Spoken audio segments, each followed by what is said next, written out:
Have you ever come back from a short trip expecting everything at home to feel normal, like nothing changed, but something small feels off and you can't explain why? I got home just before sunset, balancing my keys in a grocery bag, already thinking about what I'd make for dinner. The street looked the same, quiet, familiar, and my house sat exactly as I'd left it 3 days ago.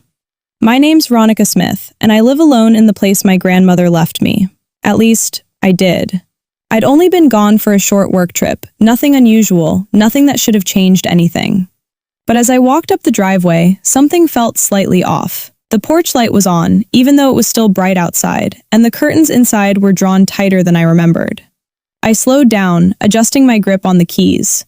Then I noticed the lock. It looked newer, different. I tried to slide my key in anyway. It didn't fit. It didn't fit.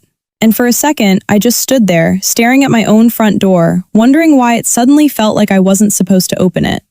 I pulled the key back out and looked at it, turning it between my fingers like maybe I'd grabbed the wrong one somehow. But it was the same worn brass key I'd used every day for 3 years. The edges slightly dulled, a tiny scratch near the top where I'd dropped it once in the driveway. There was no way this was the wrong key. I stepped closer to the door, leaning in just enough to study the lock. It wasn't just new, it was cleaner, shinier, like it had been installed recently. The screws hadn't even started to dull yet. That didn't make sense. No one had permission to change anything here.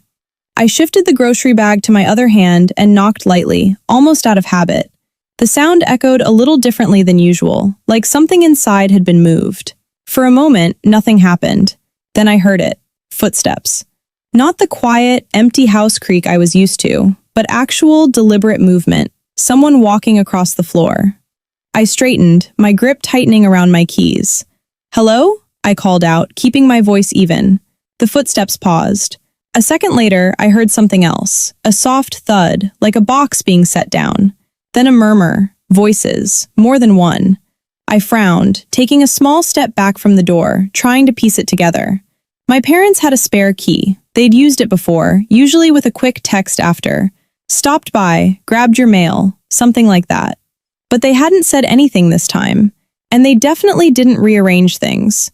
I glanced toward the front window, but the curtains were pulled tight enough that I couldn't see through. That alone made my chest feel just a little tighter. I never closed them like that. Another sound came from inside, closer now, approaching the door. I lifted my hand again, this time knocking a little firmer. The footsteps stopped right on the other side. There was a brief pause, like whoever was there was deciding something. Then the lock clicked, but not like I expected. It wasn't the familiar turn I knew. It was sharper, unfamiliar. Wrong. The door opened just a few inches, and the person standing there didn't look surprised to see me. The way she stood there made it feel like I was the one out of place. Kayla, my younger sister, held the door just enough to block most of the view inside. One hand rested against the edge, like she wasn't planning to open it any further. Her expression wasn't confused or relieved or even curious. It was measured. "Hey," I said, instinctively trying to keep things normal. "What are you doing here?" She didn't answer right away. Her eyes flicked past me, toward the driveway, like she was checking if I'd come alone, then back to me. "We didn't think you'd be back yet," she said. The wording caught me off guard. We. Before I could ask what she meant, I shifted slightly, trying to look past her shoulder. The angle gave me just enough of a glimpse inside. Something had changed. A stack of boxes sat near the hallway wall, plain brown, but taped and labeled in thick black marker. I couldn't read everything, just one word clearly enough to register. Kayla. I frowned.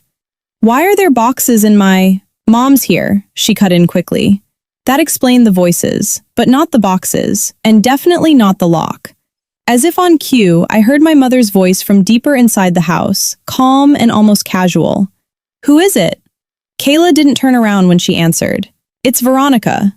There was a pause. Not long, but long enough to feel intentional. Then footsteps again, slower this time. I instinctively stepped closer to the door. "Okay, can I come in?" Kayla didn't move, not even a little. Her hand tightened slightly on the edge of the door, like she was bracing it without making it obvious. That small movement was enough to stop me. I looked at her, really looked this time. She wasn't dressed like she'd just stopped by. She was in comfortable clothes, sweatpants, loose shirt, barefoot, like she'd been here for a while. Behind her, just barely visible now, I noticed something else. My hallway table wasn't where it should be. A strange quiet settled between us. Then my mom appeared in the background, stepping into view with that same calm expression she always used when she thought she was in control of a situation. But she didn't come to the door. She stopped a few steps back, watching, waiting. And for the first time since I got home, it hit me. I wasn't supposed to walk in. It was the way no one moved that made everything feel deliberate. I stayed where I was, one hand still holding the grocery bag, the other loosely gripping my useless key. "Why can't I come in?" I asked, keeping my voice level, even though the question felt strange the moment I said it. My mom stepped closer now, but still not all the way to the door. "We were going to call you," she said, like that explained something. "Call me about what?" I asked. She exchanged a quick glance with Kayla, subtle but there. "About this. We just thought you needed a little space." I blinked. Space? I left for 3 days. "That's not really the point," she replied smoothly. That answer didn't match the situation. I shifted my weight, trying to see inside again, and caught another detail. My shoes, the pair I usually kept by the door, were gone. In their place were 2 pairs I didn't recognize. One of them was clearly Kayla's. "You moved things," I said, more to myself than to them. "No, we just adjusted a few things," my mom corrected, her tone still calm, almost practiced. "You haven't really been living here lately." "I live here." I let out a short breath, unsure if I'd heard her right. "I live here. All my stuff is here." Kayla finally spoke again, quieter this time. "It's not a big deal, Veronica." Not a big deal. I looked past her again, more carefully now. The boxes weren't just sitting there. They were opened, some flattened, some pushed aside. That meant they'd already been unpacked. "You've been here a while," I said slowly. No one answered. I focused on my mom. "When did you even get in?" Another pause. Then she said, "We had a key." Had. I felt something shift in my chest. I knew exactly where that spare key used to hang, on the small hook just inside the entryway. I'd seen it 100 times, but now it wasn't there. Which meant they hadn't just come in today. They'd planned this. I looked down at my key again, then back at the door that wouldn't open for me. They planned this, and the realization settled in, quiet but solid. They didn't just show up. They let themselves in, and decided I didn't belong here anymore. It stopped feeling like a misunderstanding the moment I said it out loud. "You changed the locks." No one corrected me.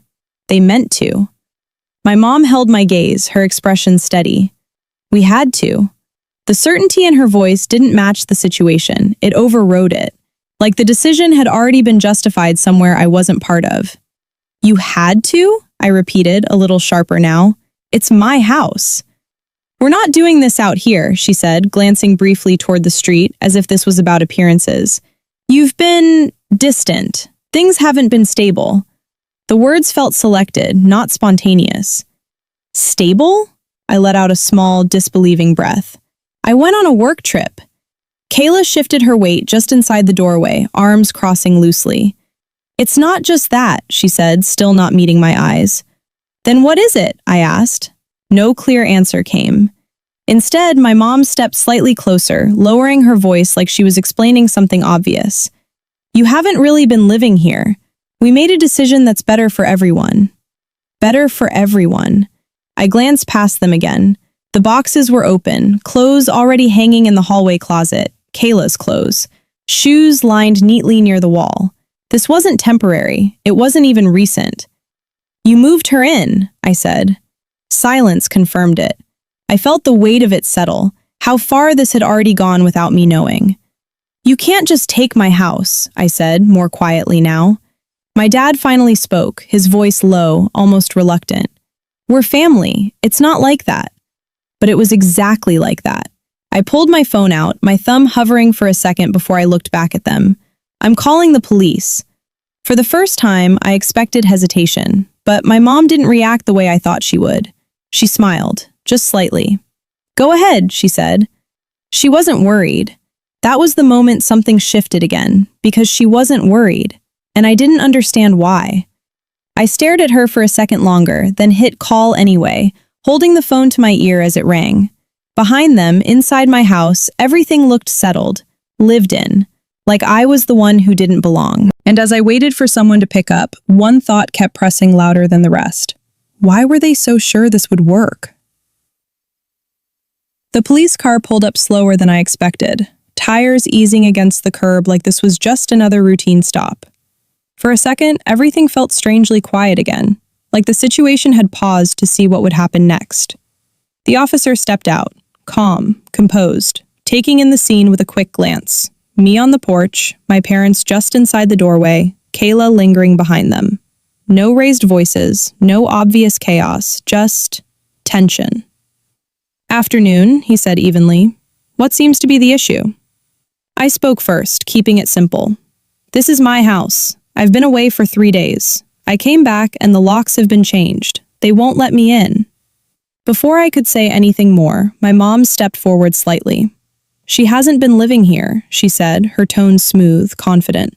We're just trying to sort things out as a family. The officer didn't react immediately. He just nodded once, like he'd heard both sides 100 times before. All right, let's take this one step at a time. He looked at me. Do you have ID with this address? I handed it over. He checked it, then glanced toward the house. And you're saying you own the property? Yes, I said. It was left to me. It's in my name. My mom gave a small, almost dismissive exhale. That's not the full story. The officer raised a hand slightly, not aggressive, just enough to pause her. I'll get to you, ma'am. Not in control. That small moment shifted something. For the first time, she didn't immediately control the conversation. He stepped closer to the door. Mind if I take a look inside?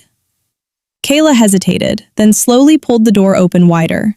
The officer stepped just enough to see in, the boxes, the rearranged furniture, the signs that someone new had settled in. He turned back to me. You said your key doesn't work? I held it up. It doesn't fit anymore. He reached out. Let me try. I handed it over. He inserted it into the lock. It stopped halfway. He didn't force it, just pulled it back out and looked at it briefly, then at the door. Then he asked, calmly, almost casually, This key doesn't work? I shook my head. He looked at me again. This is your house, right? I opened my mouth to answer, but my mom cut in, that same controlled smile returning. She doesn't live here anymore. She just said Veronica doesn't live there, like confidently. How do you even say that out loud, except you think you are going to get away with it? Behind her, Kayla took a small step backward, retreating further inside like she already belonged there. Everything went still. The officer's gaze shifted, slowly, deliberately, from me to them. And when he spoke again, his tone had changed. Do you have any documentation, he asked, that gives you the legal right to be here? My mom hesitated, just for a second. We're her parents, she said, like that should be enough. The officer held her gaze. That's not what I asked. Silence stretched. My dad looked down. Kayla didn't say anything. That silence answered him. He nodded once, then stepped back slightly, positioning himself between us in a way that felt subtle, but firm. All right, he said. Here's what's going to happen. He gestured lightly toward the door. You're going to unlock this property and allow her back inside immediately. My mom's expression tightened. Officer, you don't understand. I understand that the person on that ID legally resides here, he said, his voice still calm but no longer flexible. And unless you can provide documentation that overrides that, changing the locks does not remove her from ownership or occupancy. The words landed cleanly, no room to twist them. He paused, then added, What you've done could be considered unlawful entry and illegal lock replacement. That changed everything. That was the moment her confidence cracked. It wasn't dramatic, but it was visible. The certainty she'd been holding on to didn't hold anymore. Kayla shifted again, this time looking uncertain, glancing between my parents like she was waiting for direction that wasn't coming. Go ahead, the officer said, nodding toward the door. Unlock it. No one moved at first. Then, slowly, my dad reached into his pocket and pulled out a key. A different one. He stepped forward, avoiding my eyes, and slid it into the lock. It turned easily. The door opened.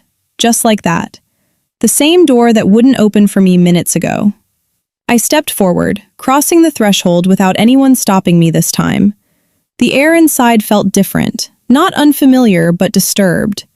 My things were still there, but shifted, touched, rearranged to make space for someone else. I set the grocery bag down on the counter, taking it in. Behind me, the officer stayed near the doorway.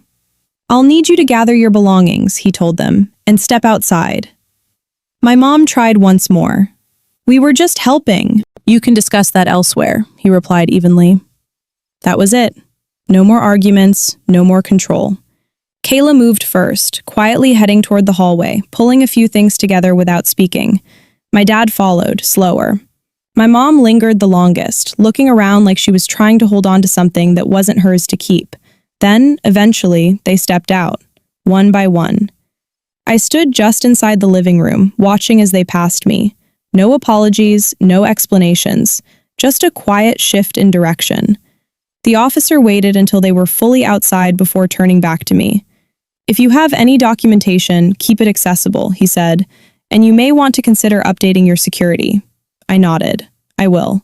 He gave a small nod in return, then stepped out, closing the door behind him. And just like that, it was quiet again.